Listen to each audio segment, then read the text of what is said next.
ગુજરાતની સૌથી મોટી દબાણની કામગીરી સોમનાથ ખાતે કરવામાં આવી રહી છે।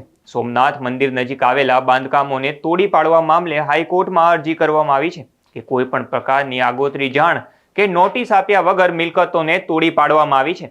ત્યારે આ બાબતે રાજ્યના ગૃહમંત્રી હર્ષ સંઘવીએ પોતાની પ્રતિક્રિયા આપી છે। આ મામલે હર્ષ સંઘવીએ મોટા ખુલાસા પણ કર્યા છે।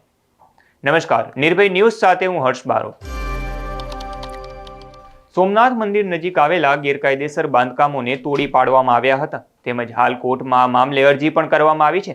આ ડિમોલિશનની કામગીરીને હાઈકોર્ટમાં પડકારવામાં આવી છે, તેમજ લોકોની ફરિયાદ છે કે કોઈ પણ પ્રકારની જાણકારી વગર કે નોટિસ આપ્યા વગર આ દબાણની કામગીરી હાથ ધરવામાં આવી છે। તો બીજી તરફ સરકારનો દાવો છે કે સરકારી તમામ નિયમોનું પાલન કરી કામગીરી હાથ ધરવામાં આવી છે। ત્યારે આ મામલે ગૃહમંત્રી હર્ષ સંઘવીએ પોતાની પ્રતિક્રિયા સામે આપી છે।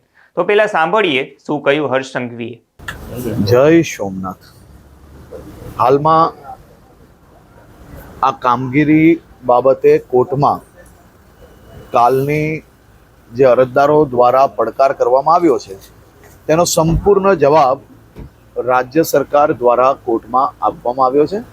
કોર્ટમાં ચાલુ મેટર પર આ બાબત પર ચર્ચા કરવી એ યોગ્ય નથી, પરંતુ સરકાર દ્વારા અનેકો વાર નોટિસો આપવા જોડે જોડે બધા જ જે કંઈ લીગલ પ્રક્રિયા હોય છે એ પ્રક્રિયા પૂર્ણ કર્યા પછી અને ગયા મહિનાની 9 તારીખનો હાઈકોર્ટના ઓર્ડર જે છે તેને બી સંપૂર્ણ મીડિયા દ્વારા બી તેની સ્ટડી કરવી જોઈએ, એટલે સંપૂર્ણ જવાબ તમને મળી જશે।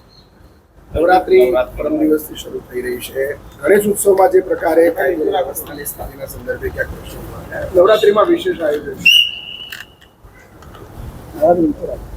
માં અંબાની ભક્તિનો અવસર આપણા સૌ ગુજરાતીઓ માટે આસ્થા સાથે સાથે ઉત્સાહનો ઉત્સવ। 9 દિવસ માટે ગુજરાતના હજારો ગામડાઓથી લઈને શહેરોના નાગરિકો સુધી, યુવાઓથી લઈને વડીલો સુધી સૌ લોકો માં અંબાની ભક્તિમાં માં અંબાના ગરબા લેતા હોય છે। અને ગુજરાતીઓ નવરાત્રિના મહિનાઓ પહેલાથી ગરબાની તૈયારીઓ કરતા હોય છે। આ ઉત્સવ એ હવે માત્ર ગુજરાત સુધી સીમિત નથી રહ્યો। યુનેસ્કો દ્વારા દુનિયાના જે હેરિટેજ અનેક કલ્ચરલ એક્ટિવિટી હોય છે તેમાં બી ગરબાને સ્થાન આપવામાં આવ્યું છે। અને મા અંબાના ગરબા હોય, નવરાત્રિનો તહેવાર હોય, યુવાઓમાં ઉત્સાહ હોય, વડીલોને ભક્તિ કરવાનો અવસર હોય, ત્યારે ભૂપેન્દ્રભાઈ પટેલની સરકાર રાજ્યના નાગરિકો માટે વ્યવસ્થાઓ કરવામાં હંમેશા આગેવાની લેતી હોય છે। છેલ્લા અનેક વર્ષોથી રાજ્યના યુવાનો મોડી રાત સુધી ગરબા રમી શક્યા છે એ પ્રકારની આપણે વ્યવસ્થાઓ ઊભી કરી।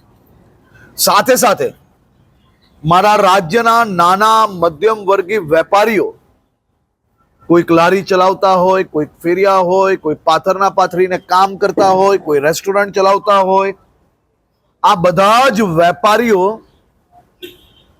નવરાત્રિના 9 દિવસમાં સારો વેપાર કરી શકે અને એ વેપાર થકી તેમના પરિવારની દિવાળી વધુ ઉજ્જવલ બને તે માટે ભૂપેન્દ્રભાઈ પટેલની સરકાર દ્વારા છેલ્લા અનેક વર્ષોથી વ્યવસ્થાઓ કરવામાં આવે છે। આ વર્ષે બી આ સંપૂર્ણ વ્યવસ્થાઓ રાજ્યના નાગરિકોને ધ્યાનમાં લઈને ઉત્સાહપૂર્વક ઉત્સવ બનાવી શકે તે માટે કરવામાં આવ્યો છે। મારી પાસે ઘણા આયોજકો આવ્યા કે સાહેબ 12 વાગ્યાથી થોડું વધારે ચાલે એ માટે માંગ કરી હતી, પરંતુ દાદાની સરકાર તો નાગરિકોને ઉત્સાહપૂર્વક ઉત્સવ બનાવી શકે તે માટે સવાર તકની છૂટની વાત આવી। આ બધા આયોજકો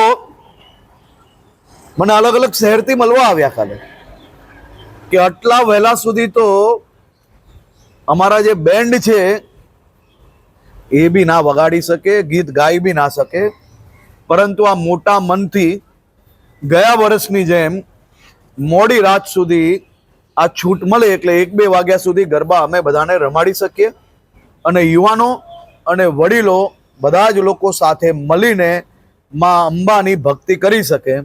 એટલે બધી જ પ્રકારની વ્યવસ્થાઓ પોલીસ, લોકલ પોલીસ અને આયોજકો સાથે મળીને કરશે. પરંતુ જે બેન્ડ છે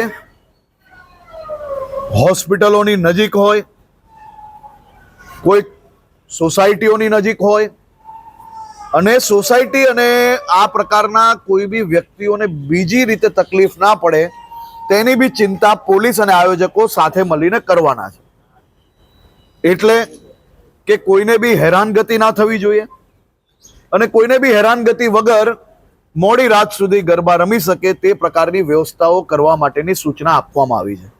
અને એની સાથે સાથે લોકોનો વેપાર બી ચાલે એવી વ્યવસ્થા કરવામાં આવી છે.